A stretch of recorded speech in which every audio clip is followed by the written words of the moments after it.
Que la bénédiction de Dieu le Père, de Dieu le Fils et de Dieu le Saint-Esprit soit avec vous et avec toute votre famille. Soyez les bienvenus dans cet espace sacré.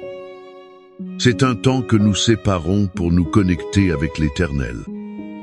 Je vous salue avec un cœur rempli de paix et d'espérance. Je souhaite qu'en ce moment précis, où que vous soyez, le manteau de paix du Seigneur vous couvre. Que la chaleur de l'étreinte du Saint-Esprit enveloppe votre foyer et que le sceau de la protection divine soit marqué sur votre maison. Qu'il soit aussi sur votre esprit et sur le cœur de chaque membre de votre famille. Je veux vous inviter à respirer profondément. Laissez de côté les anxiétés du jour et les préoccupations qui pèsent sur vos épaules. Entrez avec nous dans ce sanctuaire de prière. Ici, nous ne sommes pas seuls. Nous sommes unis en esprit, formant une grande chaîne de foi. Notre but est de supplier Dieu pour ce que nous avons de plus précieux, notre famille. C'est un moment pour renforcer les liens. C'est aussi pour guérir les blessures et bâtir notre maison sur le rocher qui est Jésus-Christ. Préparez votre cœur, car nous croyons que les cieux sont ouverts pour entendre notre cri. Ils sont ouverts pour déverser des bénédictions de protection, d'unité et de restauration sur chaque foyer ici représenté. Au nom du Seigneur Jésus-Christ, par le pouvoir qu'il y a dans son nom. Ce nom est au-dessus de tout nom. Nous nous levons en foi et en autorité spirituelle en ce moment. Nous nous unissons comme un seul corps, une seule armée, pour mener la bataille pour notre maison. Père, au nom de Jésus, nous déclarons que notre famille est tienne. Elle est achetée et lavée par le sang précieux de l'agneau. C'est pourquoi, avec audace, nous nous positionnons contre toute force spirituelle du mal qui tente de s'infiltrer dans nos foyers. Nous réprimandons et brisons maintenant tout esprit de division, de querelle, de discorde et d'incompréhension. Cet esprit tente de semer le chaos entre mari et femme, entre parents et enfants, ainsi qu'entre frères et sœurs. Nous brisons toute parole de malédiction lancée contre notre lignée. Nous brisons aussi tout héritage d'échec, de dépendance, de divorce et de maladie. Nous annulons l'effet de ces paroles et de ces schémas maléfiques par le pouvoir du sang de Jésus. Nous déclarons que les malédictions générationnelles sont brisées aujourd'hui. La bénédiction du Seigneur est établie sur notre maison. Nous brisons toute forteresse d'orgueil, de rébellion et d'égoïsme qui empêche la manifestation de l'amour et du pardon. Nous ordonnons que toute flèche enflammée de l'ennemi tombe à terre maintenant. Qu'elle soit lancée contre l'esprit de nos enfants, la santé de notre conjoint ou la paix de notre foyer. Nous déclarons qu'aucune arme forgée contre notre famille ne prospérera. Nous revêtons chaque membre de nos familles de l'armure de Dieu. Nous plaçons sur eux le casque du salut pour protéger leurs esprits. La cuirasse de la justice est là pour garder leur cœur. Nous ajoutons le ceinturon de la vérité et les sandales de l'évangile de paix. Le bouclier de la foi doit éteindre les traits enflammés de l'ennemi. Et l'épée de l'esprit, qui est ta parole, les accompagne. Nous déclarons un encerclement d'anges autour de nos maisons. Ils gardent les portes et les fenêtres, nous protégeant de tout mal. Ils nous protègent de tout mal, de jour comme de nuit. Le sang de Jésus est notre marque, notre signe de protection. L'ennemi ne peut toucher, ni entrer, ni détruire ce qui appartient à Dieu. Notre famille est en sécurité, gardée et scellée dans le nom puissant de Jésus. Maintenant, l'environnement spirituel est nettoyé et protégé par l'autorité que nous avons en Christ. Je veux vous inviter à calmer votre cœur. Plongez dans l'une des histoires les plus touchantes et révélatrices de toute l'Écriture. C'est une histoire qui parle directement au cœur de chaque père, de chaque mère et de chaque enfant. Elle s'adresse à chaque famille ayant ressenti la douleur de la distance ou le désir ardent de restauration. C'est la parabole racontée par Jésus, connue comme l'histoire du Fils prodigue. Je préfère l'appeler l'histoire du Père miséricordieux. On la trouve dans l'Évangile de Luc, chapitre 15. Imaginez la scène. Il y avait un père avec 2 fils. Le plus jeune, dans un acte de profonde immaturité et d'égoïsme, s'approche de son père. Il lui dit quelque chose qui, dans cette culture, équivalait à souhaiter sa mort. « Père, je veux ma part de l'héritage. » Le cœur de ce père a dû se briser en 1000 morceaux. Cette demande était un rejet. C'était comme dire « Je n'ai plus besoin de toi ». Ou encore « Ton argent m'intéresse plus que ta présence ». Et pourtant, le père, dans un acte d'amour douloureux, accède à la demande. Il partage les biens. Quelques jours plus tard, le fils rassemble tout et part pour une terre lointaine. Là, loin des yeux et des conseils de son père, il dilapide tout ce qu'il a reçu. Il dilapide tout cela dans une vie d'excès et de péché. Il a vécu le plaisir momentané, mais la conséquence est vite arrivée. Une grande famine a frappé cette terre. Lui, qui avait tout avant, a commencé à connaître le besoin. Il a atteint le point le plus bas qu'un juif pouvait imaginer, s'occuper de porcs. Ce sont des animaux considérés comme impurs. Il désirait manger la nourriture qui leur était donnée.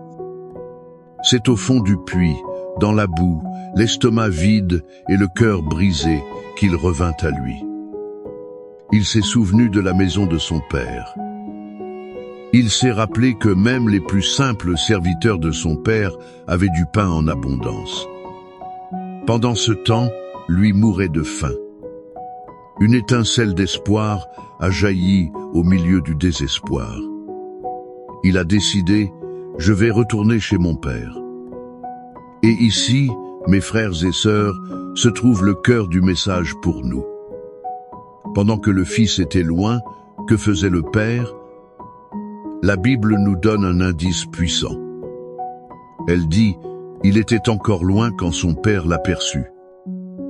Cela signifie que le Père n'était pas enfermé chez lui, aigri par le rejet. Non. Ce Père était tous les jours sur la véranda. Il regardait la route, le cœur serré de nostalgie. Il attendait, veillait, aspirant au jour où son fils reviendrait. Il n'a jamais abandonné. Son amour était plus fort que l'offense. Son espérance était plus résistante que le temps. Et quand il voit la silhouette familière, sale et en haillons, au loin, il n'attend pas. Il court. Il court à la rencontre de son fils. Il se jette à son cou et le couvre de baisers. Le fils commence son discours de repentir répété. « Père, j'ai péché contre Dieu et devant toi. Je ne suis plus digne d'être appelé ton fils. » Mais le père l'interrompt. Il n'était pas intéressé par les accusations ou les pénitences.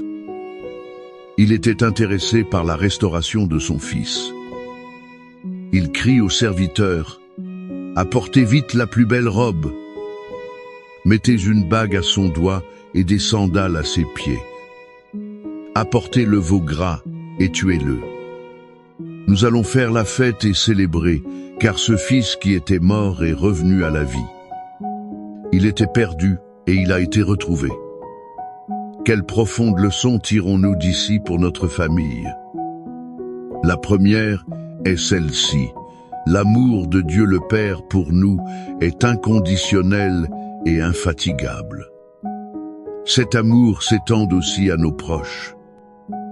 Peut-être êtes-vous un père ou une mère qui pleure pour un enfant qui s'est éloigné. Un enfant qui a pris de mauvaises décisions ou qui vit dans un pays lointain. Peut-être votre cœur est-il blessé. Je veux que vous vous voyiez dans ce père de la parabole. Dieu vous appelle à continuer d'aimer, à continuer d'espérer. Continuez à regarder la route avec espérance. L'amour du Père Céleste n'abandonne jamais ses enfants. Il est toujours les bras ouverts, prêt à courir dans notre direction. La deuxième leçon est qu'il y a toujours un chemin de retour. Pour vous qui vous sentez comme le fils prodigue, qui avait peut-être gâché les bénédictions. Pour vous qui vous sentez sale et indigne, sachez que le repentir sincère ouvre la porte. Il ouvre la porte à la fête de la restauration. Peu importe à quel point vous êtes allé loin, la maison du Père est toujours ouverte. Et la troisième leçon est le pouvoir du pardon pour restaurer la famille. La fête n'a été possible que parce que le Père a choisi de pardonner. Le pardon a brisé le cycle de la douleur et a ouvert la voie à la joie de la réconciliation. N'est-ce pas le pardon qui manque dans votre foyer pour que la fête de l'unité commence? N'est-il pas temps, comme le Père, de courir à la rencontre de celui qui nous a blessés? C'est avec une étreinte plutôt qu'une accusation.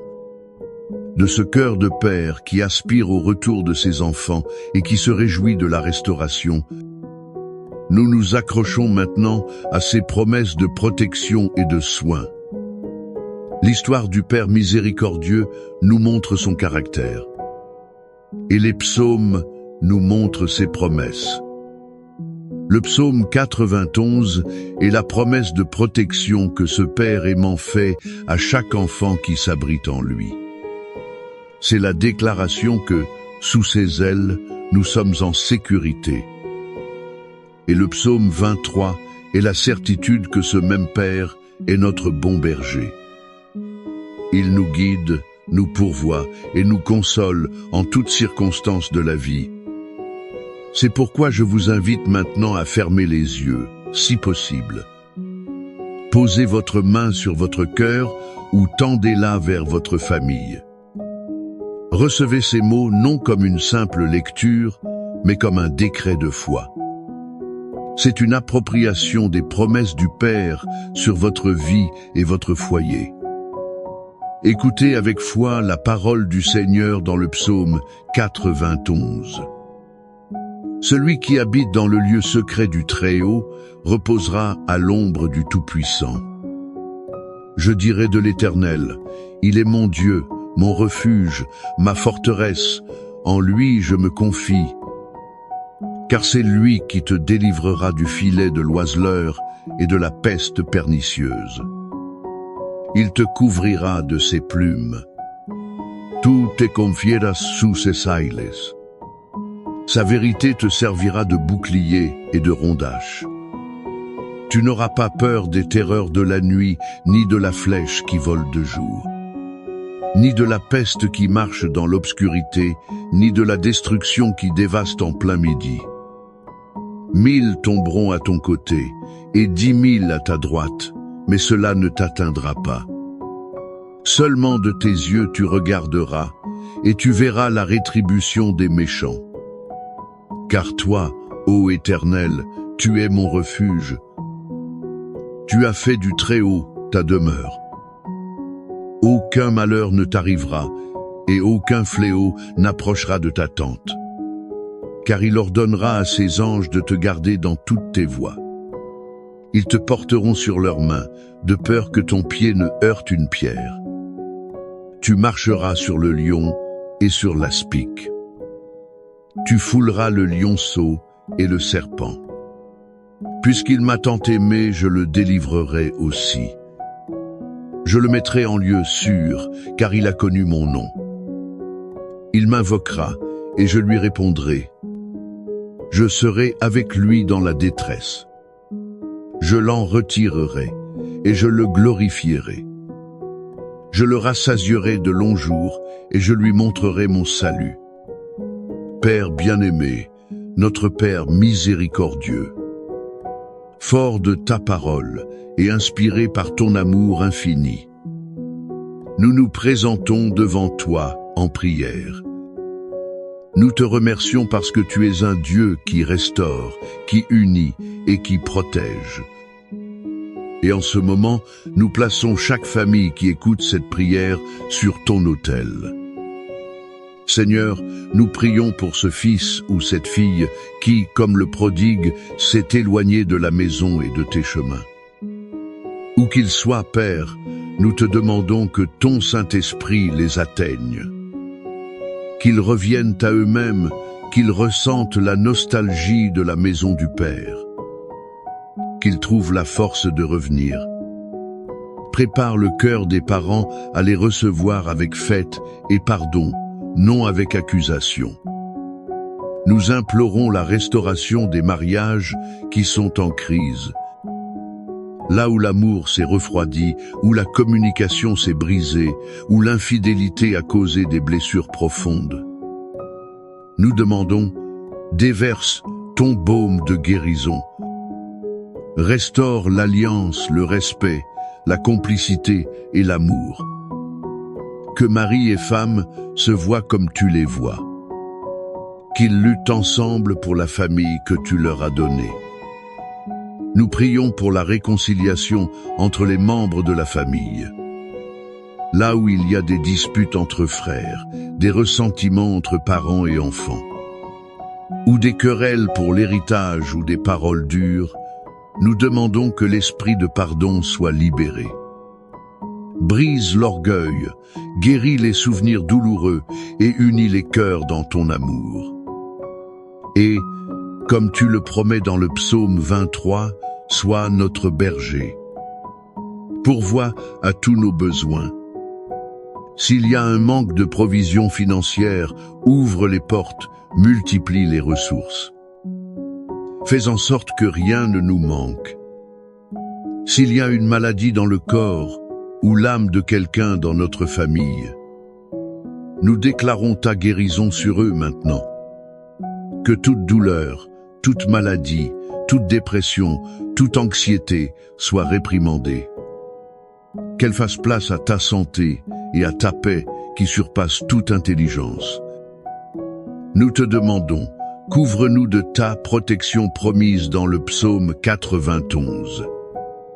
Délivre-nous des accidents, de la violence, des maladies et de tout plan du mal.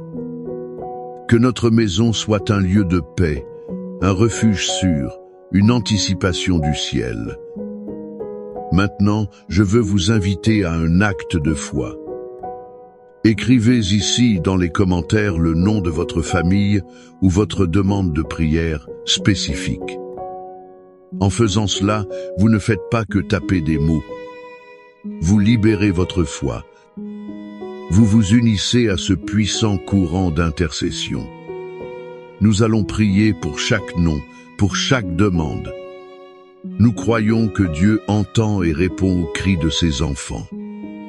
Que la grâce de notre Seigneur Jésus-Christ, l'amour de Dieu le Père et la communion du Saint-Esprit, qu'il soit sur votre vie et sur votre maison.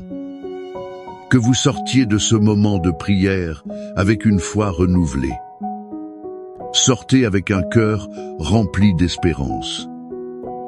Et avec la certitude que le Père prend soin de tout. Que la paix de Dieu, qui surpasse toute intelligence, garde votre esprit et votre cœur. Que l'unité soit restaurée, que la protection soit une réalité. Et que la joie du salut inonde votre foyer, aujourd'hui et pour toujours. Au nom du Père, du Fils et du Saint-Esprit. Amen.